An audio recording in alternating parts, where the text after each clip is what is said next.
YouTube, Dawson Ryder here. Welcome to my review for this week's episode of BoonBoomger, and this was the conclusion of the second lap, or the second arc, as we just got a poster for the third one, and we're going to be entering that next week. I did a video on it the other day talking about what we saw and kind of what I hope to see, and the result of that is that this episode was probably the best in a while. I haven't been really hating the series, but I definitely have been feeling that filler feeling, which is really strange, especially since, with the exception of last week's episode, we were coming off technically an event where you had Boon 119 stuff debuting, but it felt really weird. It felt like it was debuting in the middle of some filler episodes, and I'm going to talk a little bit about that as this goes on, kind of talking about the arc overall, but this was kind of everything coming together. You know, you had some of the arc with Violet, with Sakito, Boon 119 just being there, you know, as part of the arc, and then Cannonborg, so it was kind of everything coming together feeling episode, hey-oh, but it was really good. I really enjoyed it for the most part. I definitely had some problems with how the story overall flowed in terms of the arc, but in terms of this episode, it was very entertaining. I liked that it felt like we had actual stakes. I think that's something that has felt largely missing from the show, is stakes, you know, because they had this big machine that was going to do a giant gasoline suck,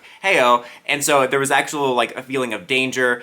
There was some fun moments, too. I like the investigation scenes, especially, like, Mira, when she has, like, a little drawing of Cannonborg. I thought that was fun. The action in this, I know I bring this up every week. I kind of did the same thing with King Odru, but I have to say, I'm consistently impressed with how consistently great the action is in this. Like, most Sentai, I'm not saying most Sentai has boring action, but in most series, I think you settle into a status quo with kind of the familiar play-by-play of Sentai action, and then every now and then you'll get that standout sequence, usually at a debut. But almost every week you have standout sequences, and this one especially, the fight with Sakito and whatnot, I think there was some really great action. Same thing with the mecha fight, so that was really great. I really liked to see that. I liked Cannonborg probably the most in this episode. I kind of liked that they brought up that he just kind of uses the villains, like, you know, Team Rocket, like he just kind of uses them and sits back. But I liked that he took a more proactive approach. He felt a little less silly to me in this, a little more like a threat. I thought it was cool to get a flashback to him and to Mad Rex, who I'm really glad is coming back, and made me feel like kind of other Sentai series where you have more dynamics between the villains, and that's definitely hope. That's definitely hope.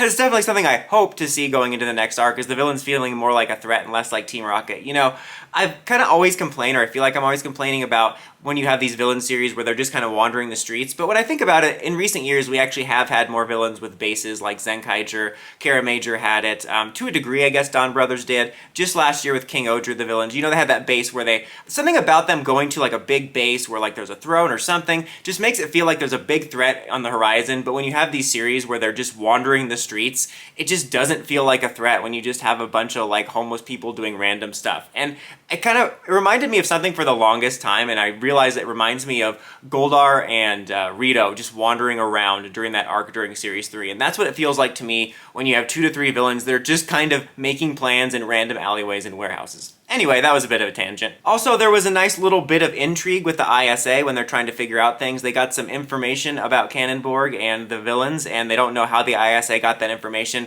kind of hinting that they're possibly involved or working together. Hashtag cahoots! And that seems to be rolling into next week's episode and possibly the third lap, so that was interesting. I really liked that little teaser. I thought that was nice because it didn't take away from the episode, but it's kind of what I want. Is like, this series is more episodic, but I like those little teases of something to be invested in. Like, obviously, if you like the show, you're coming back to watch it, but it's always nice to have a plot you're interested to see, like, are they going to follow up on this week? So I really liked that.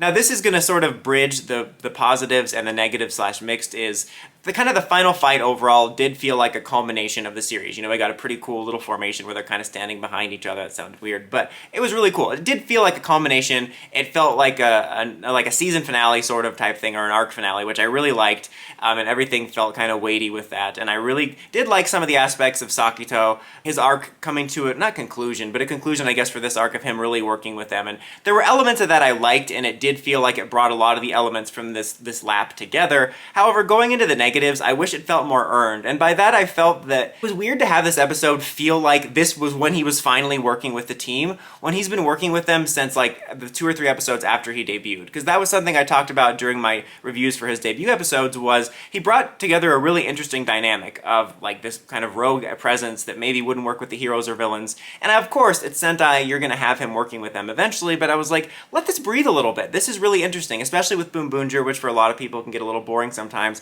Having some different dynamics can change things up.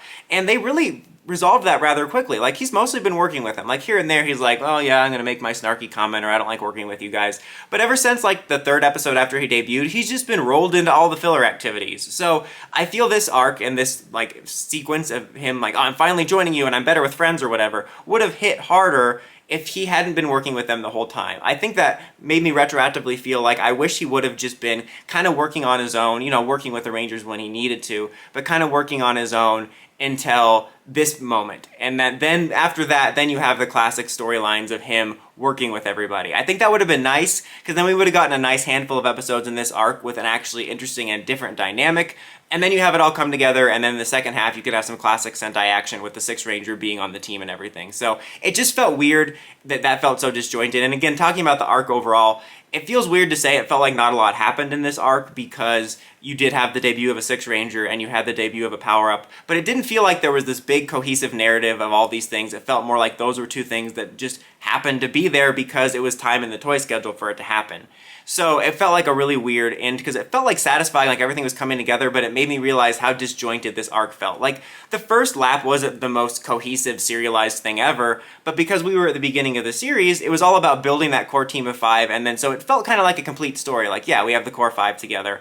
Whereas this just felt like a series of filler episodes where 2 toys happened to debut, at least in my opinion. Again, the episode was good, but I couldn't help but think this would hit harder if there was a build-up to Violet not working with them until this moment. Overall, though, I still did enjoy the episode, but I'm not hating on the show at all, but it definitely has been a little bit more boring for me in the recent weeks, and this was definitely a more enjoyable one. And it looks like next week's actually going to be kind of more of a story-driven one, too, so I know we'll probably get some filler going into the third lap, but I hope we balance it a little bit with a little bit more to keep those of us that like the story intrigued. But what did you think of the episode? Let me know in the comments as always. Until next time, don't forget to like, comment, subscribe, and climb the steps and ring that bell to get notifications for my videos. Dawson Ryder, signing out.